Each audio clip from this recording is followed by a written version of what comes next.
Hello Internet and welcome to Stochastic Plastic.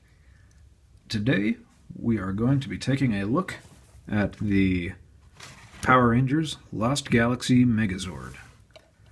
I picked this guy up on eBay recently for under $50, which is a pretty great price for a Megazord that's as old as this one.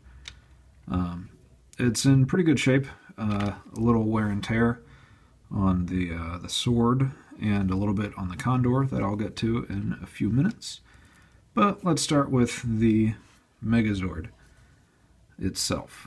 So the Megazord stands at about 11 inches tall, if you can see that, right up there, which is actually really a pretty good size. I was not expecting it to be this big when I got it. And I never, when I was younger, I never really liked the design of this Megazord, but now that I've got it in hand, I kind of appreciate it a little bit more because it's so big. So let's break it down and do it one Zord at a time and then put it back together. How about that? So we'll start with the Wolf Galactic Zord. And not a whole lot going on. You might notice my Megazord does not have any of these stickers on it. I guess they were probably never applied by the previous owner and have therefore been lost to time somewhere. But it still looks pretty good without them. Not a whole lot of articulation. The legs can all move, but that's just for transformation, and you're not going to get any sort of poses out of it unless you want it just curled up on the floor like a wolf might do, I guess. But all in all, not too bad, I would say. Kind of neat. The mouth does open and close, so you got a little bit of articulation. Do a stop motion animation. Here is the Wildcat Galactic Zord, the Pink Ranger Zord, even though it's, totally white, because they didn't make the Pink Ranger Zords pink back then very much. But again, just like the Wolf, pretty simple, pretty basic. Same articulation, just for transformation, pretty much. And again, the mouth can open and close. And that's about it for the Wildcat. And here we've got the Lion Galactic Zord.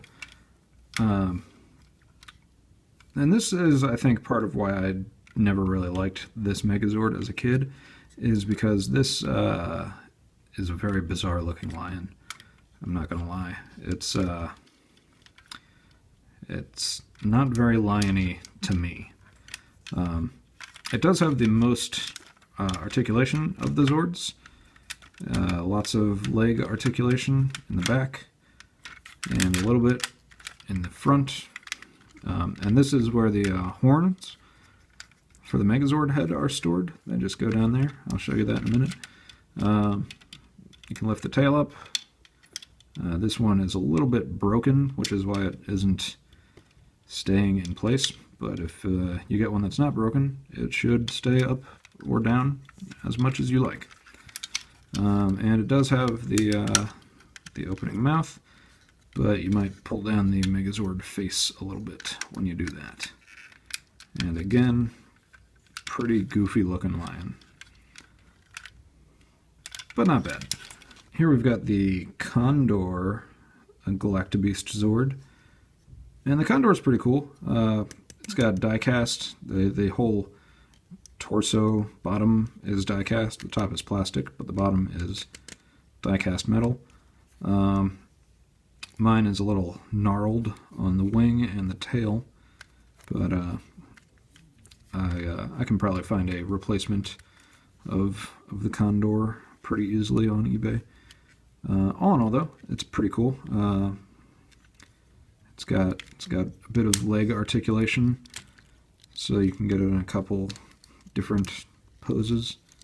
And the arms are just on straight swivel joints, and the head can go up and down.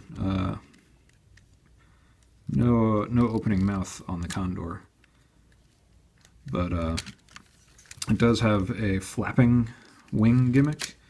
If you pull back on the tail, he flaps and his head tucks in a little bit. That's more for the missile firing of the gun that the Condor turns into for the Megazord, but you can do it in this mode too. And here we have the largest of the Galactic Zords, the Gorilla. And, you know, it's a blue gorilla. It's got some chrome on it, on those strong pecs and the big old gorilla feet here. And he's got a little bit of arm articulation, not a whole lot, but, you know, enough to get a little bit of extra playing out of it. Legs don't move, but he does store the Megazord fists down under the feet, if you put them the right way, that is. Bam! Fist storage. And that is the gorilla. He will become the legs and crotch region of the Megazord, which we can start transforming. So, pretty simple. You just pull the whole chest assembly down, and then each leg has a tab on the inside that you kind of pull the chest halves into, so that there's a little bit of a gap in there. You fold these flaps up, condense the arms, and rotate them in, both of them. So you pop that in, turn it up. There you've got some gorilla legs.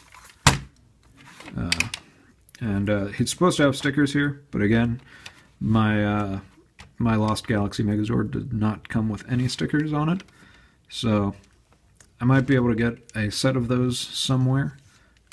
But this Megazord is colorful enough that it doesn't really miss much without them.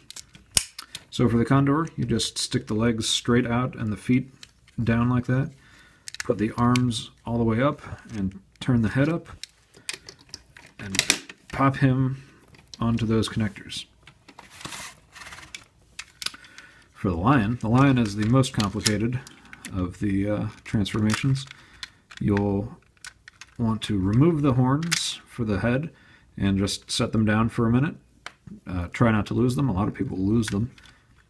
And I don't think I mentioned this. The lion has die-cast legs back here, which is nice, metal. You just turn up the lower legs, then you squeeze the legs in and turn them up into the body of the lion so that it's just all tucked away. Then you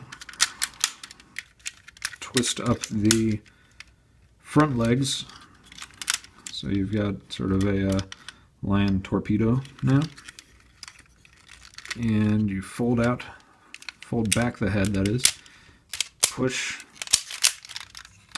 the back legs into the chest to fill in that gap that you just created. Then you rotate the head around, turn the head down, and just kind of fold it all into itself. And then you can pull the mouth down and reveal the face. There he is. And slip the horns on that you had set aside. There he is. What a handsome guy. And plop him right on top of the Condor feet, and he'll click in. Next we've got the Wildcat. Pretty simple. Just fold up all the legs, twist the top, and fold the tail in. Then you can lock him in place. Same exact transformation for the wolf. Turn in the legs, twist them down, fold the tail in, stick him on the other side. And then don't forget the fists from underneath. And let's see, that's the right fist, and this is the left fist. And then the sword. The sword is pretty cool, pretty well detailed. Kind of an interesting design with the similar horns as the head there. But that just slips in there, and there's your Lost Galaxy Megazord. Pretty simple articulation, just ratcheted arms every what is that, every 45 degrees? Something like that. Just ratcheted arms, they go up and around. Same on both sides. Pretty simple, old school Megazord articulation. One more trick this guy has, though, is the condor. You can pull the condor apart, separate the top of the condor from the bottom of the condor. I'm sure he won't mind. And then he's got a little handle that folds out, and he can be a gun or a crossbow sort of thing. And now he's a little bit taller than my setup, but that's alright. And, you know, this is the gimmick for the condor, the pulling, can't really do it one-handed, pull the tail, fold the wings back. You know, hours of fun. But yeah, I like it a little bit more on the back, though. Much less cumbersome. And it looks pretty cool back there. You know, I always enjoy a Megazord with wings, even though I don't think they actually helped him fly at all in the show. So yeah, it's a pretty basic Megazord. It feels like it should be from an older Power Rangers / Super Sentai series than it is actually from. I think this one was, let's see, this was probably about 97, 98 era, but it feels like, compared to some of the Megazords a few years before this one feels way past its prime time. But it kind of works for it. It's a little bit simpler than a lot of the Megazords, but it's just like big and chunky, and it's got a lot of heft to it. The diecast in it makes it really hefty. And in the Japanese Super Sentai Gingaman, I think that Megazord, even though it's the same exact mold, I think it had diecast in the shoulders and thighs at least, if not elsewhere. Maybe the feet. I don't really know because I don't have that one. But all in all, it's actually more of a satisfying Megazord than I had expected. And if you're gonna get one, eBay is kind of the only shot anymore, or the easiest shot, I guess. You could probably find these at yard sales and garage sales all over the place. But you gotta be sure to get the fists, because those can be lost all the time.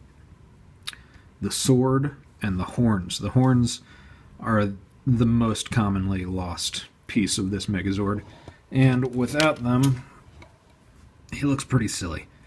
So if you can hold out and wait to get one of these for a decent price, as complete as possible, I would definitely recommend it. If you're a Power Rangers fan of Days Gone By, or a Super Sentai fan, or even just a giant robot fan, I think this is a pretty satisfying piece as far as the transformation and like the color scheme and the size. I think the size of it is really the most impressive aspect of this toy. And with that being said, I would definitely recommend it. So this has been Stochastic Plastic taking a look at the Lost Galaxy Megazord from Power Rangers Lost Galaxy.